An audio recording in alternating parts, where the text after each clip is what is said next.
혈전이나 콜레스테롤 같은 것들이 혈관에 쌓여서 혈액순환을 가로막아서 뇌졸중, 심장마비, 온갖 폐색증이 발생되고 사망자 4명 중에 1명이 이와 같은 질병 때문이다 라는 얘기를 제가 지난주에 드렸습니다.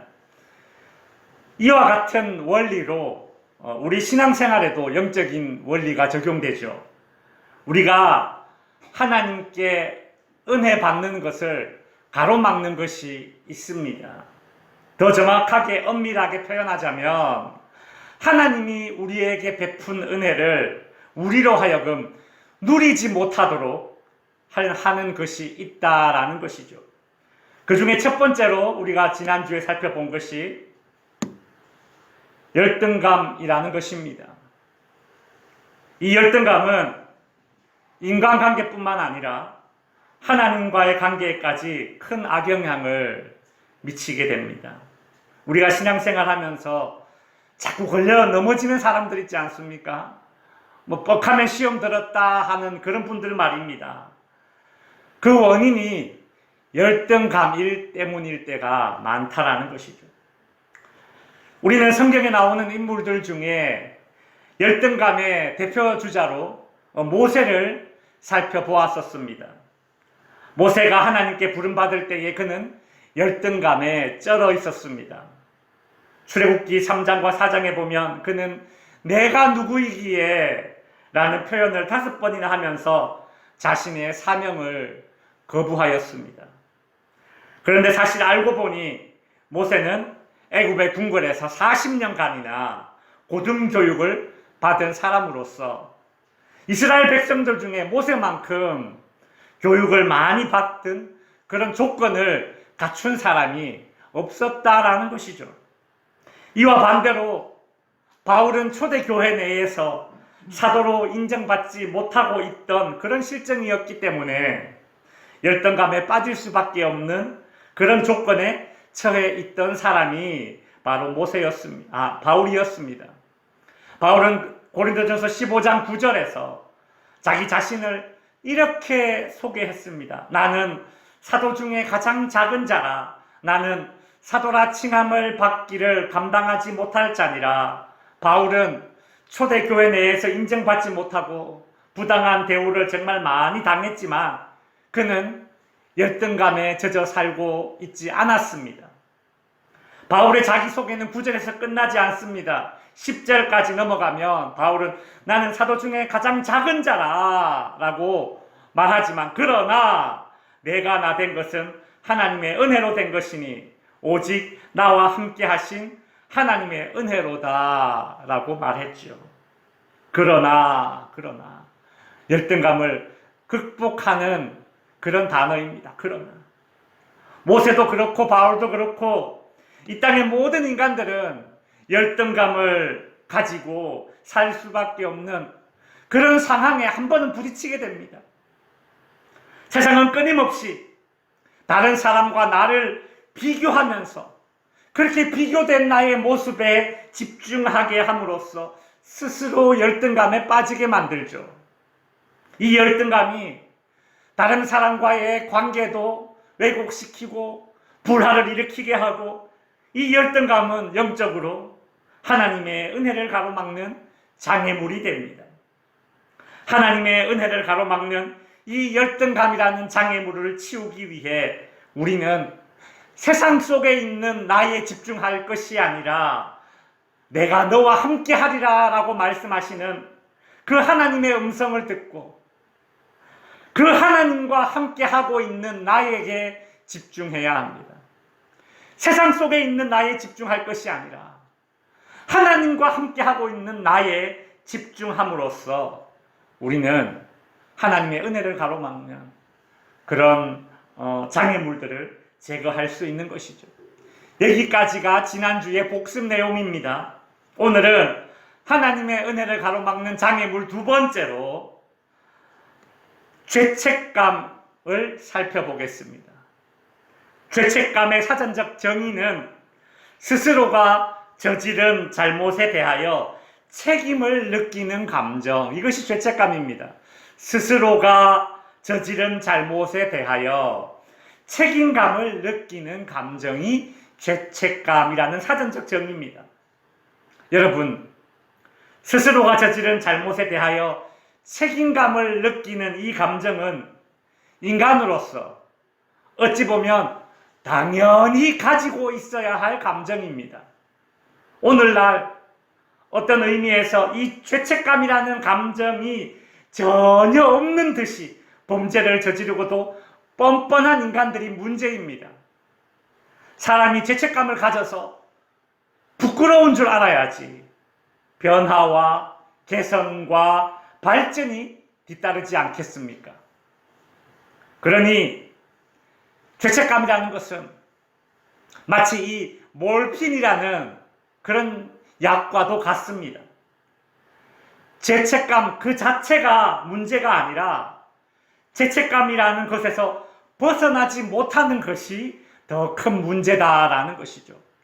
이 몰핀이 아주 극도의 고통에서 나를 안정시켜주고 그 진통을 멈추게 해주지만 이 몰핀이 또 어떤 사람들은 이것을 중독을 위한 마약 성분으로 그렇게 사용하는 부작용도 있지 않습니까?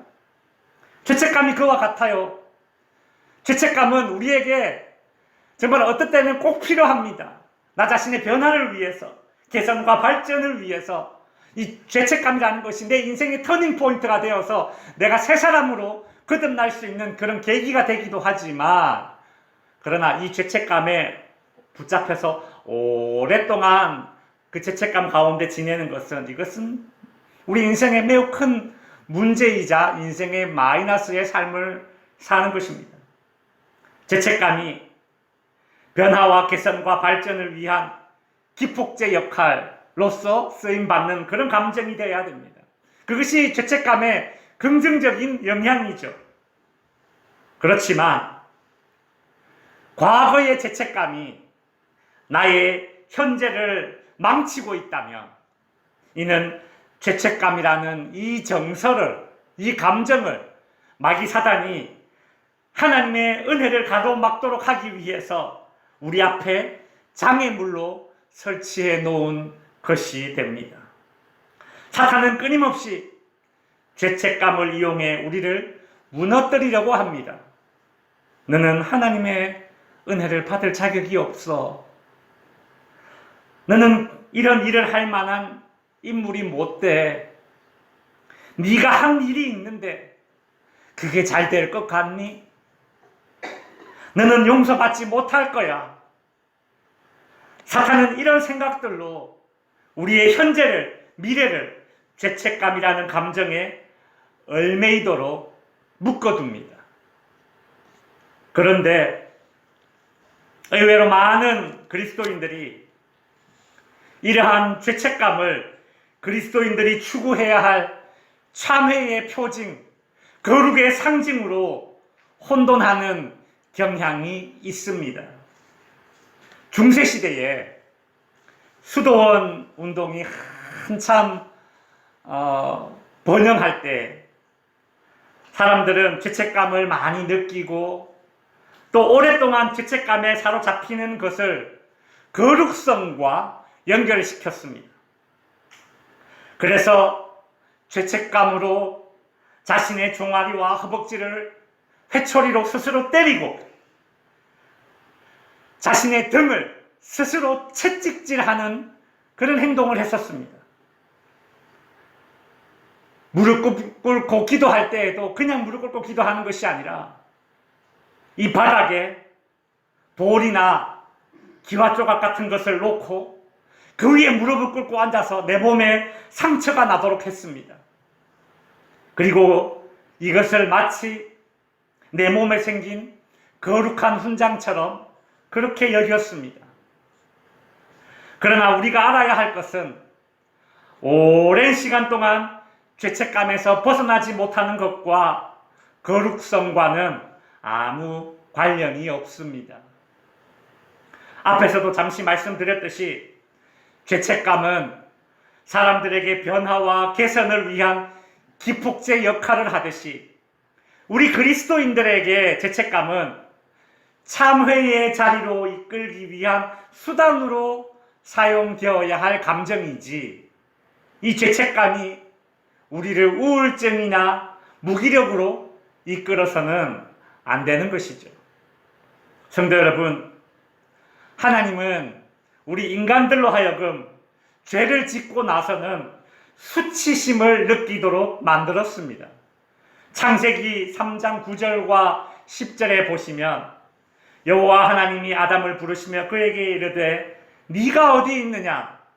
이르되 내가 동산에서 하나님의 소리를 듣고 내가 벗었으므로 두려워하여 숨었나이다 라고 하죠. 태초의 인간 아담과 하와가 하나님의 명령에 불순종하고 선악과를 따먹고 난 이후부터 그들은 죄의 결과로 수치심을 느꼈습니다. 이러한 원죄로 인한 수치심, 인간에게 당연한 수치심이고 당연히 작동되어야 할 수치심입니다. 표현이 좀 이상하지만 건강한 수치심이라고 그렇게 말을 붙일 수 있겠죠. 만일 인간이 이 수치심을 가지지 않는다면 이 세상은 더 많은 죄악으로 가득 차게 될 것입니다. 하나님은 이런 수치심을 통해서 우리로 하여금 죄를 멀리하게 만들고 죄에 대한 거부감을 가지게 만들며 우리의 영혼을 죄악에서 건지시고 그 최종 목적지는 우리를 새롭게 하도록 하는 것입니다. 오늘 본문에 나오는 바울의 모습 속에서도 이 건강한 수치심, 성경적 수치심의 모습을 볼 수 있습니다. 고린도전서 15장 9절 10절에 보시면 나는 사도 중에 가장 작은 자라, 열등감의 모습이죠. 지난주에 살펴본 주제입니다. 나는 사도 중에 가장 작은 자라, 열등감이 있고 더 나아가서 나는 하나님의 교회를 박해하였으므로 죄책감을 가지고 있습니다. 바울은 다메섹이라는 도시로 가는 그 언덕을 넘어갈 때에 부활하신 예수님을 만났습니다. 바울이 부활하신 예수님을 만나기 전까지는 그는 초대교회를 핍박하고 예수 믿는 사람들을 잡아다가 옥에 가두는 일에 앞장섰던 사람들 중에 한 명입니다. 사도행전에 보면 초대교회의 첫 순교자 스데반 집사님이 나오는데 이 스데반 집사님이 돌에 맞아 죽는 장면에 보면 그 자리에 바로 바울이 있었습니다. 사도행전 7장 58절에 보시면 성 밖으로 내치고 돌로 칠세 증인들이 옷을 벗어 사울이라 하는 청년의 발 앞에 두니라 라고 하죠. 여기서 사울이라는 이 사울이 구약에 나오는 사울왕이 아니라 사도행전에 나오는 사울은 바울입니다. 바울. 사도행전 8장 1절에 보시면 사울은 바울이죠. 바울은 그가 죽임당함을 마땅히 여기더라. 여기서 그는 스데반 집사를 이야기하는 겁니다. 바울은 스데반 집사님이 돌에 맞아 순교하는 것을 당연하게 여겼다고 하죠. 그리고 8장 3절에 보시면 사울이 교회를 잔멸할세 각 집에 들어가 남녀를 끌어다가 옥에 넘기니라. 여러분, 이것이 예수님을 만나기 전에 바울의 행적입니다. 바울이 훗날 회심하고 예수를 따르겠다라고 했을 때에 과거에 그가 저질렀던 이 행적 때문에 초대교회의 많은 사람들이 바울의 회심을 믿지 못했고 그를 사도로 인정하지 않았던 것입니다. 여러분, 바울이 전도 여행을 하면서 얼마나 많은 고난을 겪었습니까? 풍랑을 만나는가 하면 굶주리기는 시도 때도 없이 하였고 질병에 시달리기도 하였고 돌에 맞아 죽기 직전까지 갔었지만 바울을 가장 힘들게 하고 바울을 가장 괴롭게 한 것은 따로 있었습니다. 바로 자신이 과거에 예수 그리스도를 믿는 사람들을 핍박했다라는 죄책감이었을 것입니다. 더군다나 바울의 이런 허물을 덜추어내면서 끊임없이 바울을 비난하는 사람들이 바울 주변에 많이 있었기 때문에 바울은 자신의 과거의 행적에서 자유로울 수가 없었습니다. 바울은 끊임없이 그런 과거의 행적으로 인한 그런 비난을 받으며 상처를 받으며 선교를 해야 했습니다. 과거에 자신이 했던 행위가 그의 사역을 계속 발목 잡고 있었던 것입니다. 바울이야말로 죄책감에서 사로잡힐 수밖에 없는 상황에 놓인 사람입니다. 그러나 바울은 열등감에 사로잡히지 않았듯이 죄책감에도 사로잡히지 않았습니다.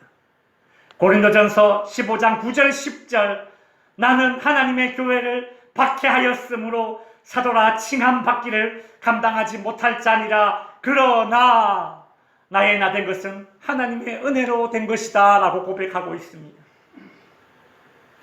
바울의 죄책감이 성경적 수치심, 건강한 수치심이라는 사실을 어떻게 알 수 있습니까? 바울은 선교를 하면서 어디를 가든 어느 지역에 있든 누구를 만나든 어느 교회에서 사역을 하든지 자신이 저지른 과거의 허물을 있는 그대로 인정했습니다.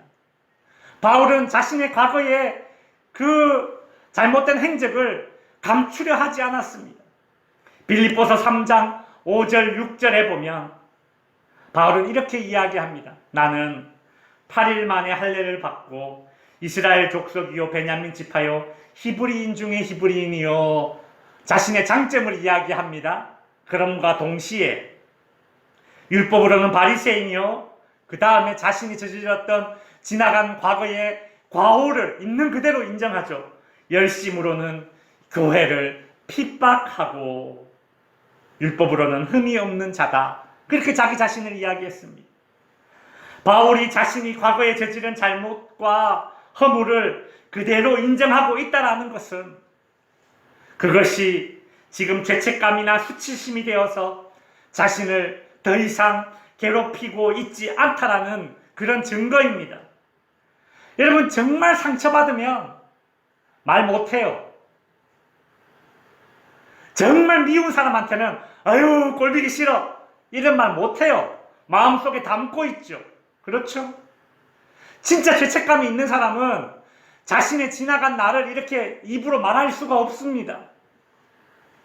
과거에 자신이 저지른 잘못과 허물을 있는 그대로 많은 사람들 앞에, 그것도 자신이 말씀을 가르치는 그 제자들한테도 자신의 잘못을 인정하는 이런 모습은 죄책감에서 벗어난 바울의 모습을 반증하고 있는 것입니다.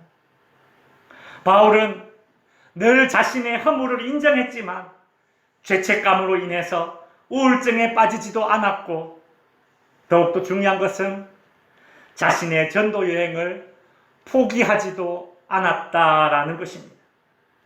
바울은 순교당하기 전에 자신의 선교 인생을 마라톤으로 비유하였습니다.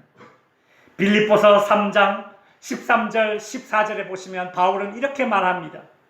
형제들아, 나는 아직 내가 잡은 줄로 여기지 아니하고 오직 한 일, 즉 뒤에 있는 것은 잊어버리고 앞에 있는 것을 잡으려고 표대를 향하여 그리스도 예수 안에서 하나님 위에서 부르신 부름의 상을 위하여 달려가노라. 달려가노라.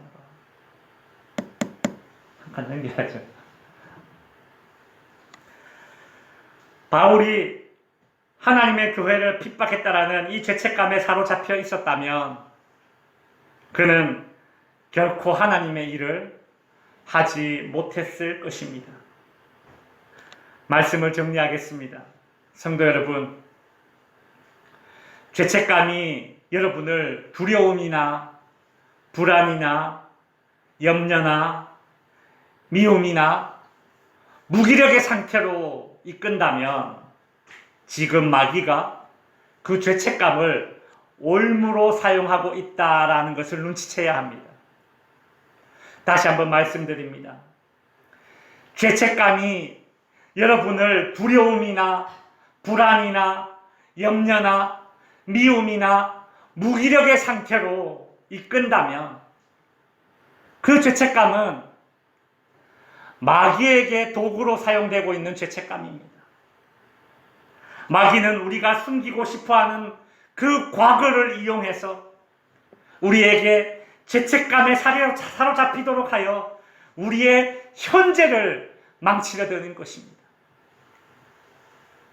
그러나 바울은 자신이 하나님의 교회를 핍박한 사람이다 라고 스스로 인정하며 밝힘으로써 죄책감에서 빠져나왔습니다. 이것이 중요하죠. 여러분, 이것이 진정한 회개 아닙니까? 먼저는 하나님 앞에서, 두 번째는 사람 앞에서도 인정할 수 있는 이것이 진정한 용서받은 자의 모습입니다. 사탄은 사도 바울의 과거의 허물을 가지고 와서 발목을 붙잡고 늘어지고 있지만 바울은 하나님의 은혜를 더욱 붙들었기 때문에 죄책감과 같은 상한 감정에서 벗어날 수 있었습니다.